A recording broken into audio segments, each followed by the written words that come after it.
Cuando uno piensa en la sonoridad de la cultura musical paraguaya, lo que suele venir a la cabeza son sus polcas, sus guarañas, sus cantos llorados, la vitalidad de sus bailes y la expresividad alegre del guaraní.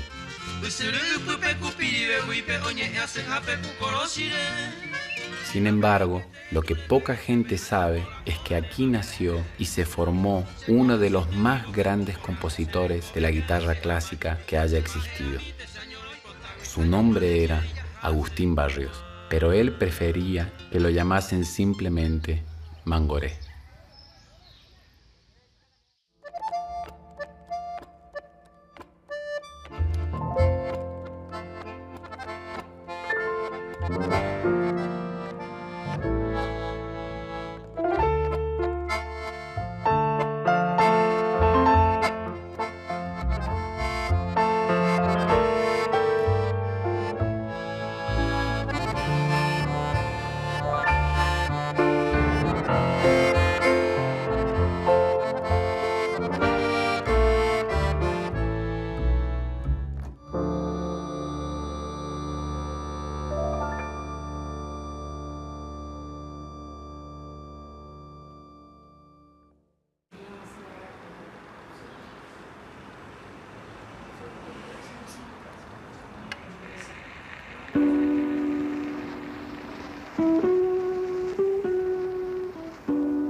La de Mangoré es una historia de lucha,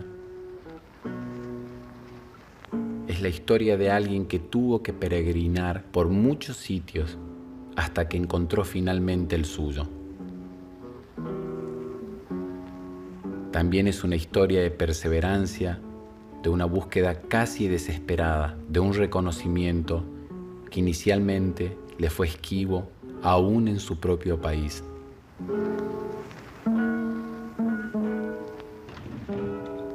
Carlos Salcedo es investigador y cineasta. Nació en Estados Unidos, vive en el Paraguay y se dedica a investigar todo sobre la vida de Mangoré. Carlos, Sí. ¿quién es Mangoré? Mangoré es un tipo de Marco Polo de las Américas en la guitarra clásica, la guitarra culta, la guitarra folclórica. Viajó a 22 a 25 países de las Américas. Tiene una gran historia él. Ese es Mangoré. ¿En qué época nació? Mangoré nació en una época muy difícil acá en Paraguay, en 1885, que se considera la posguerra de la Triple Alianza, que terminó en el año 70.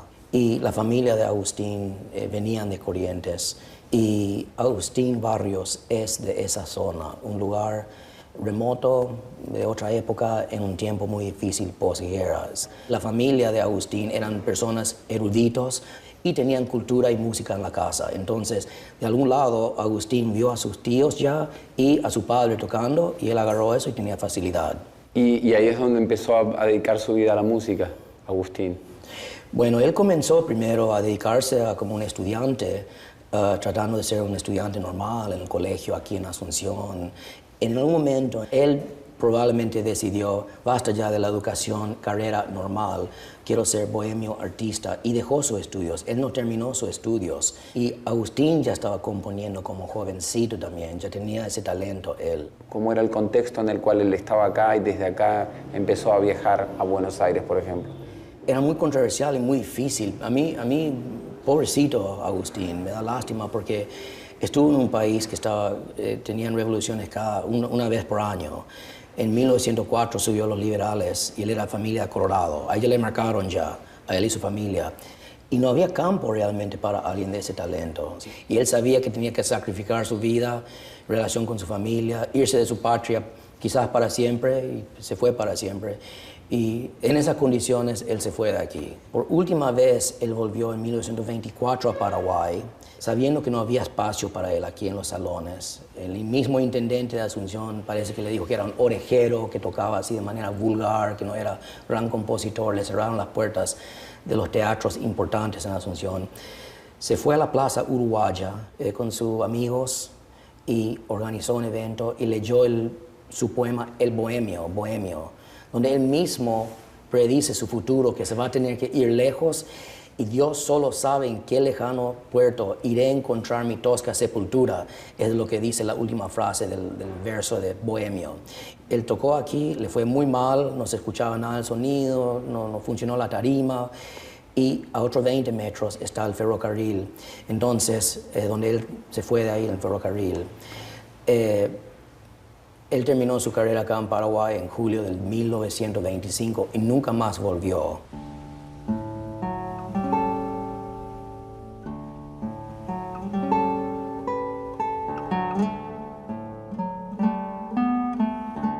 Desde aquí partió, hace 87 años, el joven Agustín en búsqueda de su destino. Llevaba consigo una valija, una guitarra, una fe ciega en el potencial de su talento. Decidió venir a la Argentina confiado en que aquí sabrían valorar su música. Pero esto tampoco sucedió. Al poco tiempo empezó a experimentar recelo y desconfianza. Decidió seguir su viaje al Uruguay, luego a Brasil, dando comienzo a una vida errante y a la búsqueda de una estética provocativa. Agustín Barrios Mangoré fue contemporáneo de Segovia, el guitarrista español. ¿Se encontraron una vez? Hay una gran relación entre Agustín Barrios, el paraguayo, y Andrés Segovia, el español. Agustín, el pobre paraguayo que con sus guitarras con alambres, es así como dijo Segovia y otros, que tocaba con alambrada y viene de Paraguay con poco escasos recursos, se va sin formación a Buenos Aires, que no perdona la sociedad ahí en cuanto a la alta sociedad, bien vestido, correcto, la ética de todo, guitarra, de manerismos. Eso en contraste con Andrés Segovia, bien pulido, sus anteojitos, su look español, su manera de comportamiento, que conocemos, está muy bien eso, pero eso hacía un contraste con lo de Agustín. A veces se vestía de traje y de frac para tocar y muchas otras veces se vestía como indio. Eso lo hizo cuando fue rechazado por la sociedad en Buenos Aires en 1929. Él ya vio que no tenía futuro haciendo las cosas como él pensaba bien. Smoking, blanco y negro, tocando música como La Catedral, que él pensaba que era algo magnífico, él sabía lo que valía. Él cumplió 45 años, dijo, basta ya. Se fue de Río de la Plata, se hizo cirugía de labios para achicar más finos sus labios y cambió su nombre a Nitsuga Mangoré. Nitsuga es Agustín al revés, Mangoré es un nombre de un indígena que vivía acá en Paraguay y se mudó a Sao Paulo y Río de Janeiro y ahí viajó hasta México durante 4 años. Y eso solamente se acabó en México en 1934 cuando su compañero de escuela, Tomás Salamoni, un paraguayo que era embajador en México, le vio y le dijo, ¿qué está haciendo? Estás mal representando a nuestro país, no haga más eso, y se dejó de usar esa imagen. En su búsqueda por lograr difundir su obra, Mangoré fue variando el modo en que se presentaba en público. Corrían los primeros años del siglo XX y las distancias eran mucho mayores a las de hoy. Mangoré pensó que una estética definida que remitía a su ascendencia guaranítica lo ayudaría a darse a conocer como un personaje exótico y permitiría que su nombre se propague hacia escenarios de países lejanos.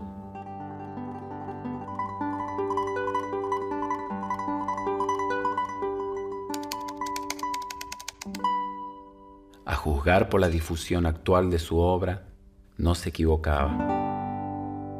Hoy basta con tipear su nombre para comprobar la fascinación que esas obras despiertan en personas de todo el mundo.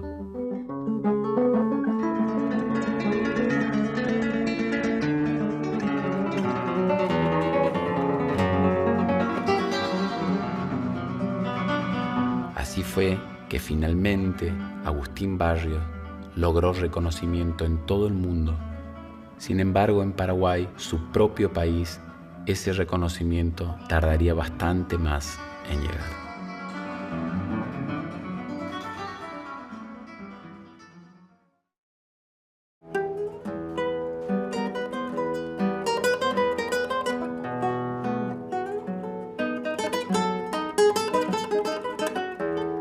Felipe Sosa es un reconocido guitarrista clásico y compositor, pero además, como maestro, jugó un importante rol en la difusión de la obra de Mangoré en el Paraguay.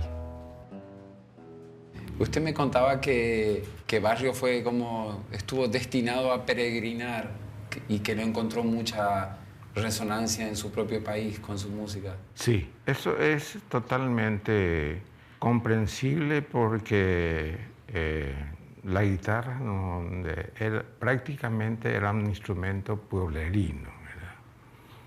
Entonces emerge una figura de la calidad de Barrio y era un cuerpo extraño dentro de un ambiente cultural totalmente elitista. Por eso emigró y anduvo como un peregrino casi en toda América. Él es el pionero, el que liberó a la guitarra, americanizó la guitarra. No le imitó a Tárrega, no le imitó a Sor.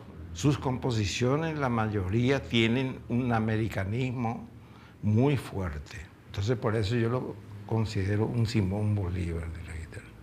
¿Cuándo volvió a surgir la música de Barrios en las nuevas generaciones de paraguayos? Barrios muere en 1944 y justo coincidió que en esa misma época comienza a emerger una figura nueva guitarrística que se formó en Buenos Aires con la profesora Consuelo Mayo López, que es el maestro Sila Godoy. Entonces Sila Godoy toma la posta y comienza a investigarle a Barrio, a tocar sus obras, a grabar sus obras. Después, más adelante, aparecí yo. Yo viví 10 años en Europa. Tocaba ciertamente Bach, Sor, Tárrega, Giuliani, tocaba, ¿verdad? Pero una parte exclusiva le daba a la música paraguaya y sobre todo Barrios. ¿Cuándo empezó a enseñar? Yo ya comencé a enseñar acá porque no había un solo maestro. Entonces comencé a pensar, ¿verdad?, en crear la academia oficial. Pero yo ya estaba enseñando. Ajá. Yo ya estaba enseñando en la casa de una tía mía acá en pleno centro, donde se iba Berta Roja, Luz María, todos eran de 8 años, 9 años. Luz María Bobadilla, toda la nueva generación de guitarristas. Hoy en día hay muchísimos guitarristas jóvenes de muy buena perspectiva. Y si no fueron mis alumnos, son mis nietos. Fueron alumnos de mis alumnos. Entonces, yo siempre digo cuando... Eso es muy bello. Si vos no son mis alumnos, son mis nietos, ¿verdad? Porque estudiaste con un alumno, es alumno mío.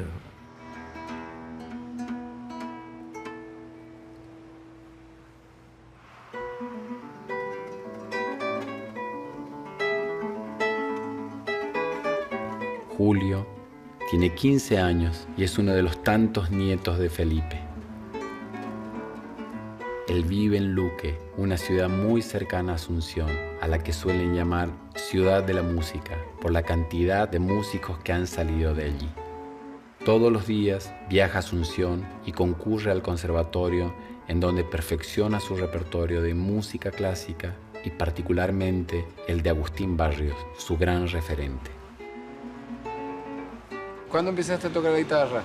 Yo empecé a los 5 años, gracias a mi hermano mayor y a todos mis hermanos en realidad, porque mi mamá de pequeño les mandó allá al conservatorio y yo les solía ver practicando y de pequeño ya me gustó este instrumento. Siempre preferí esto antes que cualquier otro juguete. ¿Y la música de Mangoré? ¿Cuándo empezaste a escucharla? Alrededor de los 7, 8 años aproximadamente. Porque empezaba con notas simples y luego me fui a un concierto que da el conservatorio y escuché la obra de Barrios ahí por primera vez. Y ahí me interesé profundamente en él, su vida, todo, cómo fue él. Y sigo siendo un gran fanático de Agustín Barrios. En muchos lugares del mundo se toca Barrios. ¿Crees que los paraguayos tocan diferentes Barrios a como lo tocan otros concertistas de guitarra fuera del Paraguay? Tal vez sí por el hecho de escuchar la música de acá. Porque tiene que ver algunas de la música clásica con la música folclórica también de acá. ¿Te surgen así algunas ideas para componer tu propia música?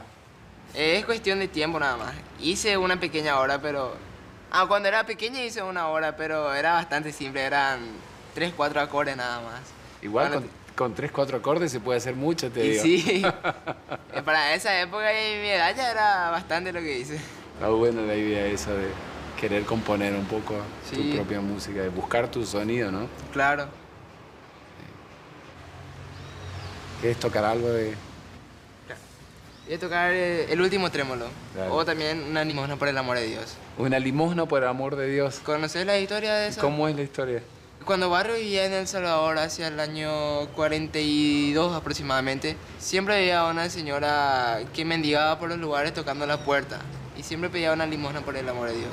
Entonces él se compadeció de la señora y creó esta obra. Y va así.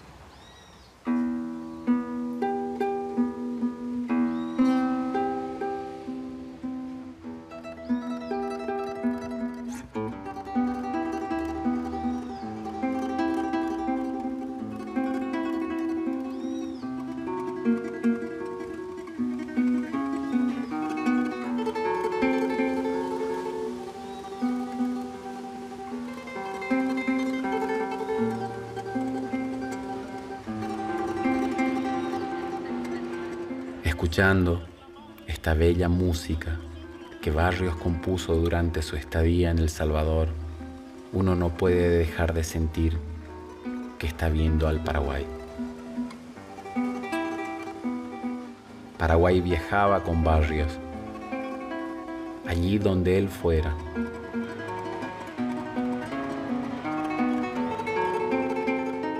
Su gente está ahí, sus colores están ahí. Y también su dolor está ahí.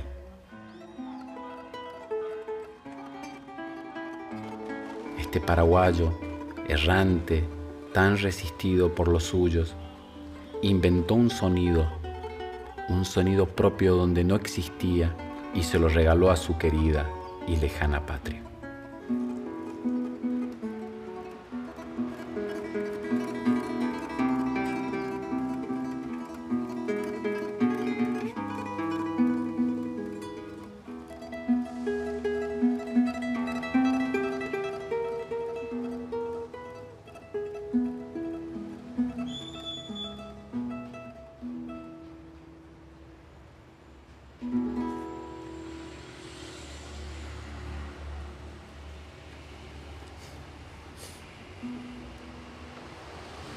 Una de las mejores obras de Barrio realmente.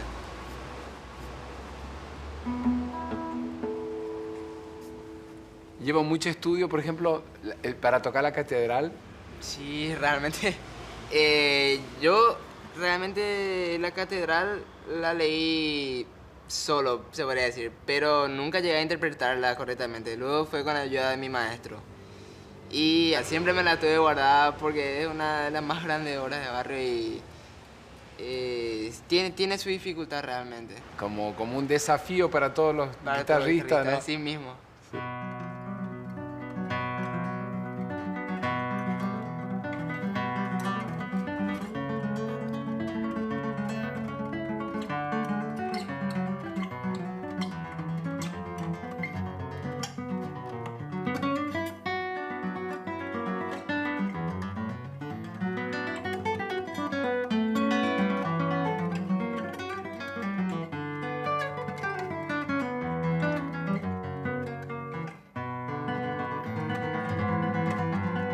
Luz María Bobadilla es música, guitarrista, docente y una de las concertistas más delicadas de la catedral, la obra más famosa y compleja de Barrios.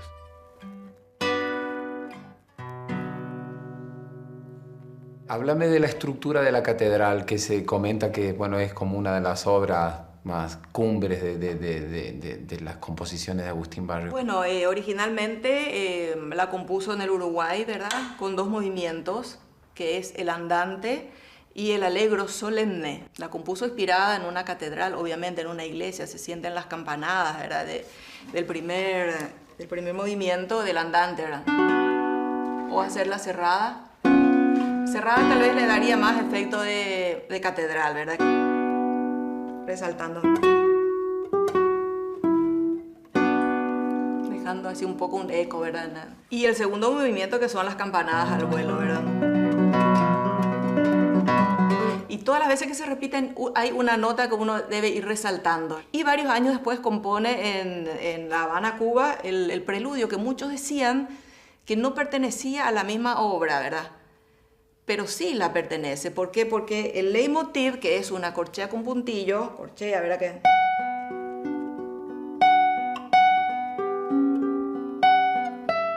Eso aparece en el final del allegro, pero en rápido. ¿Qué es esto? O sea, sí Barrios pensó en completar esta obra de 3 movimientos y es la única obra de 3 movimientos que compuso Barrios. Eran momentos realmente difíciles, sobre todo porque la guitarra era considerada un instrumento digamos popular todavía, ¿verdad? No alcanzaba el prestigio que tenía el piano o el violín como para acceder a un teatro también. Por eso tal vez a él le costó mucho imponer el instrumento dentro de un teatro. O sea, por eso Barrios tiene una función muy importante porque él jerarquiza la guitarra, jerarquiza en el país e internacionalmente, es el repertorio folclórico que graban los grandes concertistas de guitarra. Por primera vez él incorpora los ritmos de la machicha, la cueca, la samba, ¿verdad? La danza paraguaya, el choro. Por primera vez eso se toca en una sala de concierto y lo graban los concertistas. Él hizo un hito en lo que es el repertorio de la guitarra, realmente.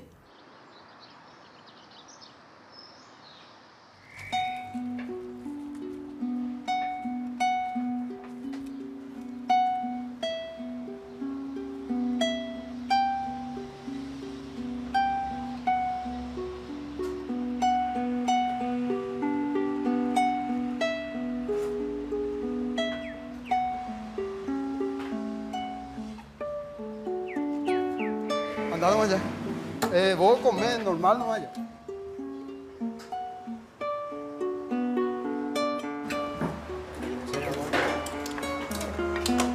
Hoy se vive un clima especial en la casa de Julio. Él va a tocar en Asunción ahora. Esta noche va a tocar por primera vez en público el tema La Catedral. Hace mucho se está preparando para este momento.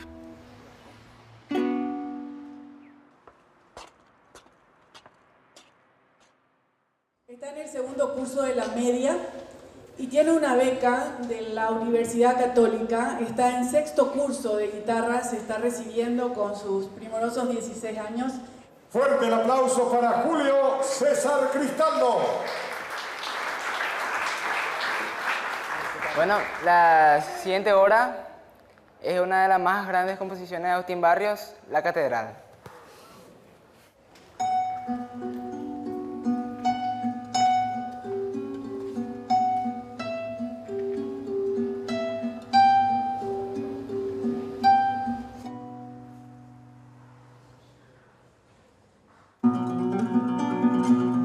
Dice Agustín Barrios en su poema El Bohemio: cuán raudo es mi girar, yo soy veleta, que moviéndose a impulsos del destino, va danzando el loco torbellino hacia los 4 vientos del planeta.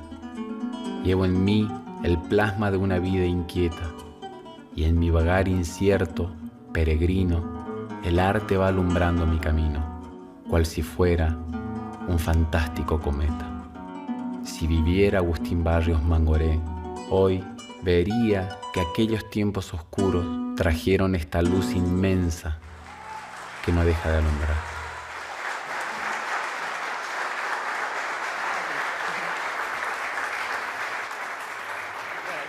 Gracias, Julio.